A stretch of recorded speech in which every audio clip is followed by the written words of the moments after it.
Hello friends, welcome to மக்கள் சேவை சால். இன்றைக்கி நம்ம ஒரு சூப்பரான இன்ஃபர்மேஷன் பற்றி தான் பார்க்க போகிறோம். அதாவது ஆர்டிஇ இலவச கட்டாய கல்வி சட்டத்துக்கான அட்மிஷன்ஸ் ஓப்பன் பண்ணிட்டாங்க. இப்போ நம்ம ஆர்டிஇக்கு எப்படி ஆன்லைன் மூலமாக ஸ்டெப் பை ஸ்டெப்பாக அப்ளை பண்ணுறது தான் இந்த வீடியோ பார்க்க போகிறோம். இந்த வீடியோ ஸ்கிப் பண்ணாமல் ஃபுல்லாக பாருங்கள். அது மட்டும் அல்ல, இந்த வீடியோ நிறைய பேருக்கு ஷேர் பண்ணுங்க. ஃபஸ்ட்டு இந்த வெப்சைட்டை பண்ணிக்கோங்க. இந்த வெப்சைட்கான லிங்க்கை நான் டிஸ்கிரிப்ஷன் கொடுத்துட்றேன். RTE admission.tnschool.government.in இதான் பார்த்தா அஃபீஷியல் வெப்சைட். ஓகே, இந்த வெப்சைட்டில் இப்போதைக்கு 2026-27க்கான RTE அட்மிஷன் ஓப்பன் பண்ணிட்டாங்க. உங்கள் குழந்தைகளை எல்கேஜி மற்றும் ஃபஸ்ட் ஸ்டாண்டர்டை பார்த்தீங்கன்னா இலவசமாக தனியார் பள்ளிகளை சேர்த்துக்கலாங்க. 25% இட ஒதுக்கீடு ப்ரொவைட் பண்ணுறாங்க. ஒன்ஸ் நீங்கள் எல்கேஜி RTE மூலமாக சேர்த்துட்டீங்க அப்படின்னா 8th வரைக்கும் இலவசமாக அதே ஸ்கூல்லே படிச்சுக்கலாங்க. ஸோ இப்போ நம்ம ஆன்லைன் மூலமாக அப்ளை பண்ணுறதை பற்றி பார்க்கலாங்க. அதுக்கு முன்னாடி உங்களுக்கு ஸ்கூல் லிஸ்ட்டு, உங்கள் ஊரில் எந்தெந்த ஸ்கூலில் RTE இருக்குது அதை நீங்கள் தெரிஞ்சுக்க வியூ ஸ்கூல் லிஸ்ட் அப்படின்ற ஆப்ஷனை கிளிக் பண்ணிங்க அப்படின்னா இல்லை எல்லா டிஸ்ட்ரிக்குமே இருக்குது. உங்கள் டிஸ்ட்ரிக்ட் நீங்கள் கிளிக் பண்ணிங்க அப்படின்னா நீங்கள் நியரஸ்ட்டாக இருக்க ஸ்கூல் இருக்கா இல்லையான்றதை நீங்கள் சர்ச் ஆப்ஷனை பயன்படுத்தி சர்ச் பண்ண பாருங்கள். ஸோ இந்த ஸ்கூல் எல்லாத்துலேயுமே RTE அவைலபிளாக இருக்குது அப்படின்னு அர்த்தம். ஓகே, ஸோ இப்போ நம்ம அப்ளிகேஷன் இது ஸ்டார்ட் அப்ளிகேஷன்ஸ் கொடுத்து அப்ளை பண்ணிக்கலாங்க.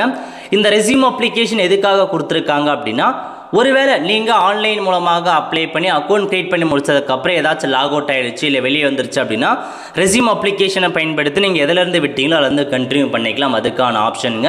ஸோ அப்ளை பண்ணுறதுக்கான கடைசி தேதி 18 மே 2026. அதுக்குள்ளே இந்த RTEக்கு அப்ளை பண்ண பாருங்கள். 1 மந்த் வரைக்கும் டைம் கொடுத்துருக்காங்க. ஓகே, இப்போ முதலே கொடுத்துருக்காங்க பாருங்கள், ஸ்டார்ட் அப்ளிகேஷன். இந்த ஆப்ஷன் நீங்கள் கிளிக் பண்ணீங்க அப்படின்னா இல்லை மொத்தமாக உங்களுக்கு ஒரு 5 ஸ்டெப்பு கொடுத்துருக்காங்க. 1 by 1 நம்ம பார்க்கலாம். ஓகே, ஸோ முதல்ல பாருங்க, நேம் ஆஃப் த சைல்டு, அதாவது குழந்தையோட பெயர் கேட்டிருக்காங்க. ஸோ இதில் போயிட்டு குழந்தையோட பெயர் என்னவோ அதை நீங்கள் பார்த்தீங்க அப்படின்னா என்ட்ரு பண்ணுற மாரி இருக்குங்க. ஸோ என்ட்ரு பண்ணதுக்கப்புறம் ஜெண்டர் கேட்டிருக்காங்க. ஸோ மேல்னா மேல் கொடுத்துக்கோங்க, ஃபீமேல்னா ஃபீமேல் அப்படின்ற ஆப்ஷன் நீங்கள் ஃபில் பண்ணுற மாரி இருக்கும் குழந்தைக்கு. Next date of birth. Date of birth தான் ரொம்ப இம்பார்ட்டன்ட்டுங்க. அதாவது உங்கள் குழந்தைய நீங்கள் எல்கேஜி சேர்க்க போகிறீங்க அப்படின்னா கீழே மென்ஷன் பண்ணியிருக்காங்க. 1/8/2022 31/7/2023 பிறந்திருக்காங்க பாருங்க. அவங்க எல்கேஜிக்கு எலிஜிபிள் அப்படின்ற மாதிரி மென்ஷன் பண்ணியிருக்காங்க. ஸோ ரெண்டாவது என்ன அப்படின்னா, நீங்கள் ஃபஸ்ட் ஸ்டாண்டர்ட் அப்ளை பண்ண போகிறீங்க, டேரெக்டாக ஃபஸ்ட் ஸ்டாண்டர்ட் அப்ளை பண்ண போகிறீங்க அப்படின்னா 1/8/2020 31/7/2021 இருக்காங்க பாருங்க. அவங்க ஃபஸ்ட் ஸ்டாண்டர்டுக்கு அப்ளை பண்ணிக்கலாங்க. ஸோ இப்போ உங்கள் குழந்தையோட டேட் ஆஃப் பர்த் என்ன அப்படின்றத நீங்கள் மென்ஷன் பண்ணுற மாரி இருக்குங்க. இதிலே கொடுத்துருக்காங்க. ஸோ என்ன டேட் ஆஃப் பர்த்தோ அதை நீங்கள் அப்படியே பார்த்து கரெக்டாக மென்ஷன் பண்ணிக்கோங்க. ஓகே, ஸோ மென்ஷனுக்கு அப்புறம் நீங்கள் என்ன எலிஜிபிள் அப்படின்றது ஆட்டோமேட்டிக்காக இதிலே வந்துருச்சுங்க, எல்கேஜி அப்படின்ற மாதிரி. நெக்ஸ்ட்டு பாஸ்வேர்டு கேட்டிருக்காங்க. ஸோ இதில் போயிட்டு ஸோ உங்களுக்கான பாஸ்வேர்டு என்னவோ அதை அப்படியே பார்த்து நீங்கள் என்ட்ரு பண்ண பாருங்கள். கன்ஃபார்ம் பாஸ்வேர்டில் போயிட்டு திரும்ப அதே பாஸ்வேர்டு கொடுக்குற மாதிரி இருக்கும். பாஸ்வேர்டு உங்களுக்கு பிடிச்ச பாஸ்வேர்டாக கொடுங்க, பட் அந்த பாஸ்வேர்டை மறந்துடாதீங்க. அதுக்கப்புறம் ரிலீஜன் கேட்டிருக்காங்க. நீங்கள் ஹிந்துவா, முஸ்லீமா, கிறிஸ்டினா அப்படின்ற மாரி உங்களுக்கான மதம் என்னவோ அதை நீங்கள் செலெக்ஷன் பண்ணுற மாரி இருக்கும். செலக்ட் பண்ணிவிட்டு கம்யூனிட்டி கேட்டிருக்காங்க. நீங்கள் எந்த கம்யூனிட்டியை சார்ந்தவங்க, பிசியா, எம்பிசியா, இல்லை பார்த்தீங்கன்னா எஸ்சியா, எஸ்டியா, அருந்ததியரா, அந்த மாதிரி நீங்கள் என்ன கம்யூனிட்டியோ அதை நீங்கள் பார்த்தீங்க அப்படின்னா மென்ஷன் பண்ணுற மாரி இருக்குங்க. அதனால் தெளிவாக பார்த்தா கொடுத்துக்கோங்க. ஸோ என்ன கம்யூனிட்டின்னு. அதுக்கப்புறம் மொபைல் நம்பர் கேட்டிருக்காங்க. ஸோ இதில் போயிட்டு உங்களுக்கான மொபைல் நம்பர் என்னவோ அதை நீங்கள் மென்ஷன் பண்ணிக்கோங்க. மென்ஷன் பண்ணிவிட்டு மெயில் ஐடி கேட்டிருக்காங்க பாருங்க. இதில் போயிட்டு உங்களுக்கான மெயில் ஐடி என்ட்ரு பண்ண சொல்லியிருக்காங்க. மெயில் ஐடி இருக்குது அப்படின்னா என்ட்ரு பண்ணிக்கோங்க, இல்லை அப்படின்னா பிரச்சனை இல்லைங்க. ஏன்னா இது ஒரு ஆப்ஷனல் தான் கொடுத்துருக்காங்க. இருந்தால் என்ட்ரு பண்ணலாம், இல்லை அப்படின்னா நம்ம ஸ்கிப் பண்ணிக்கலாம். ஓகே, இந்த மாதிரி எல்லா இன்ஃபர்மேஷன்ஸுமே கரெக்டாக இருக்கா இல்லையான்றத ஒன்ஸ் நீங்கள் செக் பண்ணி பார்த்துக்கோங்க. எல்லாமே கரெக்டாக இருக்குது அப்படின்னா கீழே கொடுத்துருக்காங்க பாருங்க, உங்களுக்கு சேவ்னு இந்த ஆப்ஷன் நீங்கள் கிளிக் பண்ணிக்கோங்க. இப்போ நீங்கள் சேவ் கொடுத்ததுக்கப்புறம் உங்களுக்கு அப்ளிகேஷன் பார்த்தா சேவ் ஆகிட்டு உங்களுக்கான அப்ளிகேஷன் நம்பர் வந்துருச்சுங்க. ஸோ இந்த அப்ளிகேஷன் நம்பரை ஃபியூச்சர் ரெஃபரன்ஸுக்காக நோட் பண்ணி வச்சுக்கோங்க, மறந்துடாதீங்க. ஏன்னா அதுக்கப்புறம் அப்ளிகேஷன் நம்பரை ஃபைன் பண்ண முடியாது.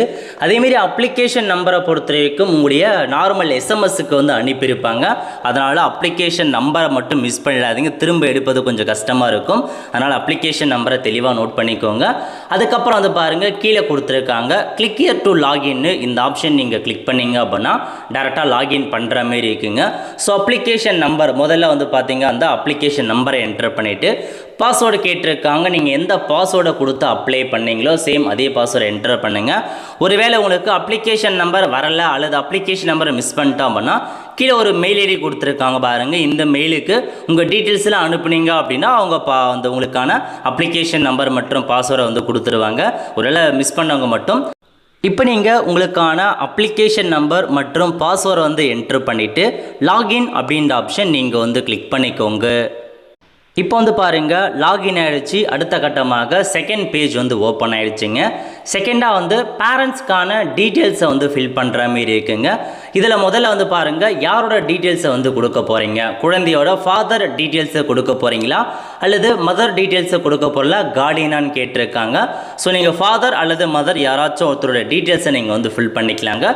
ஸோ நான் வந்து ஃபாதரே வந்து மென்ஷன் பண்ணிக்கிறேன். மென்ஷன் பண்ணிவிட்டு ஃபாதர் நேம் வந்து கேட்டிருக்காங்க. ஸோ இதில் போயிட்டு ஃபாதர் நேம் வந்து கொடுத்துக்கோங்க. நெக்ஸ்ட்டு ஃபாதர் வந்து என்ன ஒர்க் பண்ணுறாங்க, கவர்மெண்ட் ஜாபில் இருக்காங்களா, செல்ஃப் எம்ப்ளாய்ட் பிஸ்னஸ் பண்ணுறாங்களா, ப்ரைவேட் ஜாபில் இருக்காங்களா அப்படின்றத கொடுத்துக்கோங்க. மதர் இன்ஃபர்மேஷன் என்டர் பண்ணுறீங்க அப்படின்னா ஹோம் மேக்கரை நீங்கள் வந்து கொடுத்துக்கலாம். ஓகே, ஸோ கொடுத்துட்டு குடும்ப ஆண்டு வருமானம் வந்து கேட்டிருக்காங்க. குடும்ப ஆண்டு வருமானம் வந்து செட் பண்ணிக்கோங்க. ஸோ கிட்டத்தட்ட வந்து பார்த்தீங்க அப்படின்னா உடைய குடும்ப ஆண்டு வருமானம் 2 லட்ச ரூபாய்க்குள்ளே இருக்கணுங்க. ஸோ அதுக்கேற்ற மாரி நீங்கள் இன்கம் வந்து கொடுத்துருக்காங்க, ஆண்டு வருமானம். அதுக்கப்புறம் என்ன கேட்டிருக்காங்க அப்படின்னா முக்கியமான இன்ஃபர்மேஷனுங்க, அதாவது கேட்டகரி. நீங்கள் எந்த கேட்டகரிக்கு கீழே அப்ளை பண்ண போகிறீங்க. இதில் மொத்தமாக உங்களுக்கு 3 ஆப்ஷன் கொடுத்துருக்காங்க. முதல்ல வந்து பாருங்கள், do you belong to disadvantage group special category, அதாவது நீங்கள் வாய்ப்பு மறுக்கப்பட்ட சிறப்பு பிரிவுக்கு அப்ளை பண்ணுறீங்களா. யார் யாரெல்லாம் வருவாங்க அப்படின்னா இப்போ நீங்கள் எஸ் கொடுக்குறீங்க அப்படின்னா இதிலேயே கொடுத்துருப்பாங்க. அதாவது ஸோ அர்பன் அனாதையாக இருக்க அப்பா அம்மா இல்லாதவங்க, டிஃப்ரெண்ட் ஏபிள் பர்சன் மாற்றுத்திறனாளி, துப்புரவு தொழிலுடைய குழந்தைகள், டிரான்ஸ்ஜெண்டர், ஹெச்ஐவியால் பாதிக்கப்பட்ட குழந்தைகள், இவங்க எல்லாமே வந்து ஸ்பெஷல் கேட்டகரி கீழே வர குழந்தைகளுக்கு உங்களுக்கு சீக்கிரமாக வந்து இந்த ஆர்டி அட்மிஷன்ஸ் வந்து கிடச்சிரும். ஏன்னா முதல்ல முன்னுரிமை கொடுத்து உங்களுக்கு தான் ஃபஸ்ட்டு சீட்டை வந்து ஃபில் பண்ண சொல்லுவாங்க. ஸோ இதில் இந்த 5 குரூப்பில் ஏதாச்சும் ஒன்று வரீங்க அப்படின்னா நீங்கள் ஸ்பெஷல் குரூப்புக்குன்னு அர்த்தம். பட் இந்த 5 குரூப்பில் எது இருந்தாலும் அதுக்கான எவிடன்ஸ் டாக்குமெண்ட்டை நீங்கள் சப்மிட் பண்ணி ஆகணுங்க. ஸோ ஸ்பெஷல் அட்வான்டேஜ் குரூப்பில் வரவங்க என்ன கேட்டகரி அப்படின்றத கொடுத்துக்கலாங்க. இல்லை நான் வந்து இந்த ஸ்பெஷல் கேட்டகரியில் வரல அப்படின்றவங்க நோ அப்படின்ற ஆப்ஷன் நீங்கள் செட் பண்ணதுக்கப்புறம் 2வது கேட்டகரி தங்கள் ஆண்டு வருமானம் 2 லட்சத்துக்கும் குறைவாக இருக்கா, அதாவது உங்களுடைய ஆண்டு வருமானம் 2 லட்சத்துக்கும் குறைவாக இருக்குது அப்படின்னா நீங்கள் இந்த ஒரு ஆப்ஷன்ஸ் இருக்குது பாருங்கள், அதாவது எக்கனாமிக்கல் வீக்கஸ்ட் செக்ஷன். இந்த ஆப்ஷனை பயன்படுத்தி நீங்கள் அப்ளை பண்ணலாம். இது கேட்டகரி 2ங்க. இது யார் அப்ளை பண்ணலாம் அப்படின்னா உங்களுடைய குடும்ப ஆண்டு வருமானம் 2 லட்ச ரூபாய்க்குள்ளே இருக்குது அப்படின்னா தாராளமாக இந்த இதுக்கு நீங்கள் அப்ளை பண்ணிக்கலாம் அப்படின்றத சொல்லியிருக்காங்க. ஸோ உங்களுடைய குடும்ப ஆண்டு வருமானம் 2 லட்ச ரூபாய்க்குள்ளே இருக்குது, அதுக்கான வருமான சர்டிஃபிகேட் வச்சுருக்கீங்க அப்படின்னா எஸ் அப்படின்ற ஆப்ஷன் நீங்கள் கிளிக் பண்ணிக்கோங்க. வருமான சர்டிஃபிகேட் வந்து பார்த்தீங்க அப்படின்னா குழந்தை பெயர்லேயே வாங்க பாருங்கள். மேலே குழந்தை பெயர் ஃபோட்டோ இருக்கணும். கீழே இன்கம் டீட்டெயில்ஸில் வந்து ஃபாதர் எவ்வளோ இன்கம் வாங்குறாங்க அப்படின்னு மென்ஷன் ஆகி வரும். அதனால் குழந்தை பேர்லேயே நீங்கள் வருமான சர்டிஃபிகேட் வாங்குங்க. நிறைய பேர் வந்து கேட்பீங்க, ஸோ குழந்தைக்கு எப்படி வருமானம் இருக்கும் அப்படின்ற மாதிரி. அதெல்லாம் கிடையாது, இப்போ எல்லாமே மாற்றிட்டாங்க. ஸோ பெயர் மட்டும்தான் குழந்தை பெயர் ஃபோட்டோ வரும். பட் வருமானம் யார் வாங்குறாங்க அப்படின்றதுக்கான டீட்டெயில்ஸ் ஃபாதர் நேம் வந்துடும். அதனால் கவலைப்பட வேண்டாம். ஸோ இந்த ஆப்ஷனை கொடுத்து டேரெக்டாக நீங்கள் சேவ் பண்ணிங்க அப்படின்னா அடுத்த பேஜ் ஓப்பன் ஆகும். இல்லை எனக்கு 2 லட்ச ரூபா ஆனுவல் இன்கம் இல்லை அப்படின்றவங்க, அதுக்கு மேலே தான் போகுது அப்படின்றாங்க, இதுக்கும் நீங்கள் நோ செட் பண்ணிட்டு 3வது கேட்டகரி, அதாவது தாங்கள் வாய்ப்பு மறுக்கப்பட்ட பிரிவை சார்ந்தவரா, do you belong to disadvantage group category, இது யார் அப்ளை பண்ணலாம் அப்படின்னா நீங்கள் பேசிக்காக பிசி, எம்பிசி, டிஎன்சி, எஸ்சிஎஸ்டியாக இருக்கீங்க அப்படின்னா நீங்கள் அப்ளை பண்ணிக்கலாங்க. என்ன கம்யூனிட்டி, ஸோ கம்யூனிட்டி வச்சு தான் இந்த டிஸ்அட்வான்டேஜ் குரூப் கேட்டகரி இருக்குது. அதனால் 3 கேட்டகரி.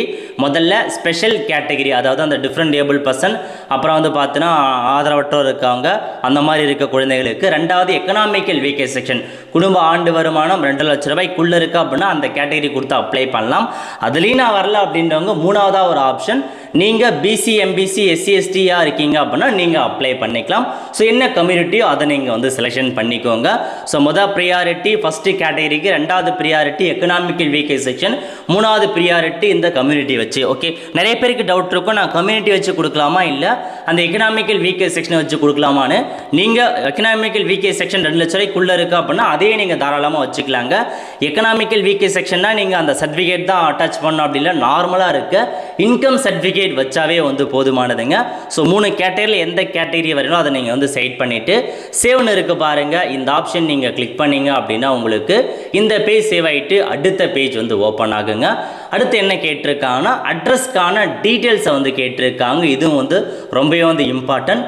இதில் கொடுத்துருக்காங்க பாருங்கள், residential address should be same R the address proof you are submitting. நீங்கள் அட்ரஸ் ப்ரூஃப்க்கு எந்த டாக்குமெண்ட்டை வச்சுருக்கீங்களோ அதே அட்ரஸை தான் இதில் நீங்கள் மென்ஷன் பண்ணுற மாரி இருக்குங்க. ஸோ உங்களுக்கான அட்ரஸ் எதுவோ அதை நீங்கள் வந்து பார்த்தீங்க அப்படின்னா இதில் வந்து மென்ஷன் பண்ணுற மாரி இருக்குங்க. ஃபுல்லாக மென்ஷன் பண்ணிக்கோங்க. நான் இப்போதைக்கு ஷார்ட்டாக கொடுத்துக்கிறேன், நீங்கள் ஃபுல்லாகவே மென்ஷன் பண்ணுங்கள். ஏன்னா அப்போ தான் உங்களுக்கு மேப்பில் கரெக்டாக எக்ஸாக்டாக உங்கள் லொக்கேஷன் காமிக்கும். உங்கள் வீட்டோட ஃபுல் அட்ரஸை கொடுத்துட்டு பின்கோடு வந்து கேட்டிருக்காங்க. ஸோ இதில் போயிட்டு உங்கள் ஊரோட பின்கோடை என்ட்ரு பண்ணிவிட்டு டிஸ்ட்ரிக் வந்து கேட்டிருக்காங்க. இதில் போயிட்டு உங்கள் டிஸ்ட்ரிக் எதுவோ அதை நீங்கள் வந்து மென்ஷன் பண்ணிக்கோங்க. மென்ஷன் பண்ணிட்டு உங்கள் அட்ரஸோட லேண்ட்மார்க் இதில் வந்து ஷோ ஆகிடுச்சிங்க. இப்போ நீங்கள் சப்மிட் கொடுத்தீங்க அப்படின்னா உங்களுக்கு மேப்பில் எக்ஸாக்டாக வந்து காமிக்கும். ஸோ சரியாக உங்கள் லொக்கேஷன் வரல அப்படின்னா நீங்கள் மேப்பை மூவ் பண்ணிக்கலாம். லைட்டாக இந்த மாதிரி வந்து மூவ் பண்ணிக்கோங்க எங்கே வருது அப்படின்ற மாரிங்க. ஸோ மூவ் பண்ணிக்கோங்க இந்த மாதிரி கரெக்டாக வந்து பார்த்தீங்க அப்படின்னா ஸோ மென்ஷன் பண்ணுற மாரி இருக்கும். அதனால் சரியாக நீங்கள் வந்து மூவ் பண்ணிக்கோங்க. ஓகே, ஸோ மூவ் பண்ணி முடிச்சதுக்கப்புறம் அதுக்கப்புறம் நம்ம என்ன பண்ணலாம் அப்படின்னா கீழே வந்துடுங்க. ஸோ கீழே வந்தீங்க அப்படின்னா இதில் கொடுத்துருக்காங்க click here to get map அட்ரஸ்னு, அந்த ஆப்ஷனை பயன்படுத்தி எக்ஸாக்ட் மேப் அட்ரஸையும் நீங்கள் கெட் பண்ணிக்கலாங்க. ஸோ எல்லாமே கரெக்டாக இருக்குது அப்படின்னா இதில் மென்ஷன் பண்ணியிருக்காங்க பாருங்கள், Google map address should B A close as possible to the address. ஓரளவுக்கு அந்த மேப் அட்ரஸ் வந்து உங்கள் வீட்டு அட்ரஸுக்கு க்ளோஸாக இருக்கணும் அப்படின்ற மாதிரி உங்களுக்கு தெரிவிச்சிருக்காங்க. இதில் முக்கியமான இன்ஃபர்மேஷன் எதுக்காக இந்த மேப்லாம் கொடுத்துருக்காங்க அப்படின்னா நீங்கள் இருக்கிற இடத்துல இருந்து 1 கிலோமீட்டருக்குள்ளே ஸ்கூல் இருந்தால் மட்டும்தாங்க உங்களால் அப்ளை பண்ண முடியும். 1 கிலோமீட்டருக்கு மேலே இருக்குது எந்த ஸ்கூலுமே இல்லை அப்படின்னா உங்களால் அப்ளை பண்ண முடியாதுங்க. அதையும் நோட் பண்ணிக்கோங்க. ஸோ அட்ரஸ் கரெக்டாக கொடுத்துட்டு சேவ் அப்படின்ற ஆப்ஷன் நீங்கள் கிளிக் பண்ணிங்க அப்படின்னா இந்த மாதிரி அட்ரஸ் வந்து கரெக்டாக அப்படின்னு கேட்கும். ஸோ கரெக்ட் அப்படின்னா கன்ஃபார்ம் அட்ரஸ் அப்படின்ற ஆப்ஷன் நீங்கள் வந்து கிளிக் பண்ணுங்கள். ஓகே, கிளிக் பண்ணி முடிச்சதுக்கப்புறம் டாக்குமெண்ட்ஸ் வந்து அப்லோட் பண்ணுற மாரி இருக்குங்க. இதுவும் வந்து ரொம்பவே ஒரு இம்பார்ட்டண்டான பேஜ் தான் சொல்லலாம். இதில் மேலே கொடுத்துருக்காங்க பாருங்கள், பின்வரும் பொருந்தக்கூடிய ஆவணங்கள் நகல்களை பதிவேற்றவும், சேர்க்கை நேரத்தில் நீங்கள் அச்சு நகல் ஹார்ட் காப்பி பள்ளிக்கு வழங்க வேண்டும். ஸோ இப்போ நீங்கள் அப்ளை பண்ணி முடிச்சதுக்கப்புறம் ஒருவேளை நீங்கள் செலக்ட் ஆகிட்டீங்க அப்படின்னா ஸ்கூல்லேருந்து கால் பண்ணி ஹார்ட் காப்பியை கொண்டு வர சொல்லுவாங்க. அப்போ நீங்கள் போயிட்டு அந்த ஒரிஜினல் மட்டும் ஜெராக்ஸை கொண்டு போய் ஸ்கூலில் கொடுக்கணும். பட் இப்போ எதுவுமே நீங்கள் வந்து கொடுக்க வேண்டாங்க. என்ன டாக்குமெண்ட்ஸ் அப்லோட் பண்ணலாம் அப்படின்னா ஃபோட்டோ கேட்டிருக்காங்க. ஸ்டூடெண்ட்டோட ஃபோட்டோவை அப்லோட் பண்ணுற மாரி இருக்கும். சைஸ் வந்து பாருங்கள் அப்படின்னா 100 MBக்குள்ளே இருக்க மாரி உங்களுக்கான ஃபோட்டோ இருக்குனுங்க. அதுக்கப்புறம் ப்ரூஃப் ஆஃப் பர்த் சர்டிஃபிகேட், குழந்தையோட பர்த் சர்டிஃபிகேட் கேட்டிருக்காங்க. 1 MBக்குள்ளே இருக்க மாரி சூஸ் ஃபைல் அப்படின்ற ஆப்ஷனை பயன்படுத்தி உங்கள் குழந்தையோட பர்த் சர்டிஃபிகேட்டை அட்டாச் பண்ணிக்கோங்க. மூணாவதாக பேரண்ட்ஸோட ஐடி கார்டு, நீங்கள் யாரை கொடுத்தீங்க ஃபாதர் நேமை மென்ஷன் பண்ணிடுறீங்க அப்படின்னா ஃபாதரோடைய ஐடி ப்ரூஃப் ஆதார் கார்டை அட்டாச் பண்ணிக்கோங்க. மதருக்கான இன்ஃபர்மேஷன்ஸ் கொடுத்துருந்தீங்க அப்படின்னா மதரோடைய ஆதார் கார்டை அட்டாச் பண்ணுற மாரி இருக்குது. மற்ற எல்லா டாக்குமெண்ட்ஸுமே 1 MBக்குள்ளே இருக்க மாரி இருக்குனுங்க. நெக்ஸ்ட்டு அட்ரஸ் ப்ரூஃப், அட்ரஸ் ப்ரூஃப்க்கு ஏதாச்சும் ஒரு டாக்குமெண்ட், ரேஷன் கார்டோ அல்லது வந்து பார்த்தீங்கன்னா ஓட்டர் ஐடியோ இல்லை ஏதாச்சும் ஒரு டாக்குமெண்ட்ஸை நீங்கள் சப்மிட் பண்ணால் போதுமானதுங்க அட்ரஸ் ப்ரூஃப்க்கு. அதுக்கப்புறம் ஜாதி சர்டிஃபிகேட் கேட்டிருக்காங்க. எதுக்காக இந்த இடத்துல ஜாதி சர்டிஃபிகேட் அப்படின்னா நான் வந்து அந்த டிஸ்அட்வான்டேஜ் குரூப் கம்யூனிட்டி வச்சு மென்ஷன் பண்ணியிருந்தோம், அதனால் ஜாதி சர்டிஃபிகேட் கேட்குறாங்க. நீங்கள் எக்கனாமிக்கல் வீக்கே செக்ஷன் படி 2 லட்ச ரூபாய்க்கு உங்களுடைய ஆட வருமானம் இருக்குது அப்படின்னா நீங்கள் வருமான சர்டிஃபிகேட் இந்த இடத்துல கேட்கும். ஸோ வருமான சர்டிஃபிகேட் அட்டாச் பண்ணலாம். ஒருவேளை ஸ்பெஷல் கேட்டகரி கொடுத்துருக்கீங்க மாற்றுத்திறனாளி அப்படின்னா மாற்றுத்திறனாளிக்கான டாக்குமெண்ட்டை அப்லோட் பண்ணணும். ஆதரவற்றோராக இருக்கீங்க அப்படின்னா சம்மந்தப்பட்ட சர்டிஃபிகேட்டை அந்த ஆஃபீஸில் போயிட்டு ஆதரவற்றோர் அப்படின்னு வாங்குற மாரி இருக்கும். HIV பாதிக்கப்பட்டிருக்கீங்க அப்படின்னா ஹாஸ்பிட்டலில் போயிட்டு அதுக்கான டாக்குமெண்ட்டை வாங்குற மாரி இருக்கும். துப்புரவு தோளுடைய குழந்தை அப்படின்னா அதுக்கான டாக்குமெண்ட்டை நீங்கள் வாங்குற மாரி இருக்கும். ஸோ இந்த 5 டாக்குமெண்ட்ஸை மட்டும் தெளிவாக அப்லோட் பண்ணிக்கோங்க. ஸ்கேன் பண்ணி அப்லோட் பண்ணுங்கள். அப்படியே நார்மலாக ஃபோட்டோ எடுத்து அப்லோட் பண்ணிடாதீங்க, கொஞ்சம் பிளராக தெரியும், சரியாக கிளியராக விசிபிள் ஆகாது. அதனால் ஸ்கேன் பண்ணி எல்லாத்தையுமே தெளிவாக அப்லோட் பண்ணுங்கள். அப்லோட் பண்ணிட்டு கீழே கொடுத்துருக்காங்க பாருங்கள் சேவ்னு, இந்த ஆப்ஷன் நீங்கள் வந்து கிளிக் பண்ணிக்கோங்க. நெக்ஸ்ட்டு உங்களுக்கான ஸ்கூல் வந்து செலக்ட் பண்ண சொல்லியிருக்காங்க. அதாவது இப்போ வந்து பாருங்கள் எனக்கு 2 ஸ்கூல் வந்து ஷோ ஆகுதுங்க. அதாவது நீங்கள் கொடுத்த இன்ஃபர்மேஷன் படி நீங்கள் இருக்கிற அட்ரஸ்லேருந்து 1 கிலோமீட்டருக்குள்ளே ஸ்கூல் இருக்குது அப்படின்னா அந்த எல்லாருடைய ஸ்கூல் லிஸ்ட்டுமே இதில் வந்து காமிச்சிருங்க. ஒருவேளை மேப்பில் வந்து பார்த்தீங்கன்னா உங்களுக்கு நீங்கள் கொடுத்த லொக்கேஷன் வந்து 1 கிலோமீட்டர் சரௌண்டிங்கில் எந்த ஸ்கூலும் இல்லை அப்படின்னா இந்த இடத்துல உங்களுக்கு எந்த ஸ்கூல் லிஸ்ட்டுமே வந்து காமிக்காது. அதனால் நோட் பண்ணிக்கோங்க. இப்போதைக்கு எனக்கு 2 ஸ்கூல் காமிக்குது. உங்களுக்கு ஸ்கூல் லிஸ்ட்டு வேணும் அப்படின்னா அதை கொடுத்துருக்காங்க பாருங்கள் ஏரோ மார்க். அதை கிளிக் பண்ணிங்க அப்படின்னா இந்த 2 ஸ்கூலுமே உங்களுக்கு இந்த ஆப்ஷனில் காமிக்கிங்க. ஒரு நபர் அதிகபட்சமாக 5 ஸ்கூல் வரைக்கும் அப்ளை பண்ணலாம். அதாவது சிங்கிள் அப்ளிகேஷனில், மல்டிபிள் அப்ளிகேஷன் கிடையாது. இப்போ ஒரே நேரத்தில் 5 ஸ்கூல் உங்களுக்கு லொக்கேஷன்ஸ் அவைலபிளாக இருக்குது அப்படின்னா 5த்தையுமே நீங்கள் வந்து கொடுத்துக்கலாங்க. அதுக்கான ஆப்ஷன்ஸ் இருக்குது. இந்த மாதிரி நீங்கள் ஸ்கூலை வந்து செலக்ட் பண்ணி முடிச்சதுக்கப்புறம் சேவ் கொடுத்துக்கோங்க. ஸோ இதான் இம்பார்ட்டண்டான பேஜ். உங்களுக்கு ஸ்கூல் லிஸ்ட் எதுவுமே காமிக்கல அப்படின்னா நீங்கள் கொடுத்த லொக்கேஷன்லேருந்து 1 கிலோமீட்டருக்குள்ளே எந்த ஸ்கூலுமே இல்லைன்னு அர்த்தங்க. அதனால் அப்ளை பண்ண முடியாது. ஏன்னா 1 கிலோமீட்டருக்குள்ளே ஸ்கூல் இருந்தால் மட்டும்தான் அப்ளை பண்ண முடியும். ஓகே, இல்லை இப்போ 2 ஸ்கூல் காமிக்கிறது, ஏதாச்சும் ஒரு ஸ்கூல் மட்டும் வேணும் அப்படின்னாலும் அதையும் நீங்கள் வந்து பார்த்தா மென்ஷன் பண்ணலாம். இப்போ இந்த ஒரு ஸ்கூல் மட்டும் எனக்கு போதும் அப்படின்னா அதை கிளிக் பண்ணிட்டு இந்த ஏரியாவை கிளிக் பண்ணிங்க அப்படின்னா அந்த ஒரு ஸ்கூல் மட்டும் போதுன்றது ஒரு ஸ்கூல் செலக்ட் பண்ணலாம். இல்லை இந்த ஒரு ஸ்கூல் மட்டும் போதும் அதே மாதிரி கிளிக் பண்ணி நீங்கள் வந்து மென்ஷன் பண்ணிக்கலாங்க. அதனால் ஸ்கூல் கரெக்டாக கொடுத்துக்கோங்க. கொடுத்துட்டு சேவ் கிளிக் பண்ணிங்க அப்படின்னா உங்களுக்கு இந்த மாதிரி தாங்க ஒரு ப்ரிவ்யூ பேஜ் வந்து ஓப்பன் ஆகும். ஸோ நீங்கள் கொடுத்த எல்லா இன்ஃபர்மேஷன்ஸுமே கரெக்டாக இருக்கா இல்லையான்றதை நீங்கள் செக் பண்ணி பார்த்துக்கோங்க. எத்தனை ஸ்கூலுக்கு அப்ளை பண்ணியிருக்கீங்க எல்லாமே உங்களுக்கு மென்ஷன் பண்ணியிருக்காங்க.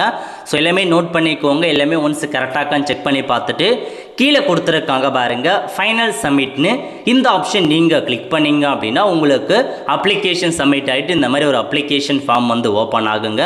இதில் அப்ளிகேஷன் நம்பர் கொடுத்துருக்காங்க, பெயர் என்ன, ஸோ மேலா ஃபீமேலா, அதுக்கப்புறம் டேட் ஆஃப் பர்த் என்ன எல்லாத்தையுமே மென்ஷன் பண்ணி கொடுத்துருப்பாங்க. அதுக்கப்புறம் நீங்கள் எந்த ஸ்கூலுக்கு அப்ளை பண்ணீங்க எல்லாமே மென்ஷன் ஆகிருக்குங்க.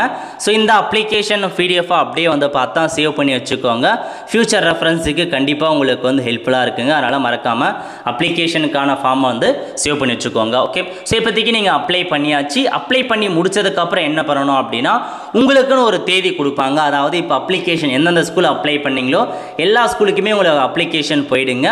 ஒரு குறிப்பிட்ட தேதி இருக்குது, அந்த தேதிக்குள்ளே உங்களுக்கான அப்ளிகேஷனை வெரிஃபிகேஷன் பண்ணுவாங்க. அதாவது உங்களுக்கான அப்ளிகேஷன் ஓகே ஆயிடுச்சா, இல்லை வந்து பார்த்தீங்க அப்படின்னா ரிஜெக்ட் ஆச்சா, இல்லை அப்படின்னா ஏதாச்சும் டாக்குமெண்ட் மிஸ்ஸிங்கா அப்படின்ற மாதிரி வெரிஃபிகேஷன் பண்ணிவிட்டு உங்களுக்கு எஸ்எம்எஸ் அனுப்புவாங்க.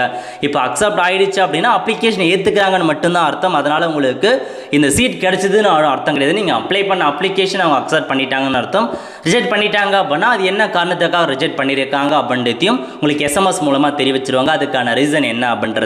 ஒருவேளை டாக்குமெண்ட் மிஸ்ஸிங் அப்படின்னா உங்களுடைய டாக்குமெண்ட் மிஸ்ஸிங் அப்படின்னு போட்டு ஸ்கூலுக்கே உங்களுடைய டாக்குமெண்ட்ஸ் எடுத்துகிட்டு வர சொல்லுவாங்க வெரிஃபிகேஷனுக்காக.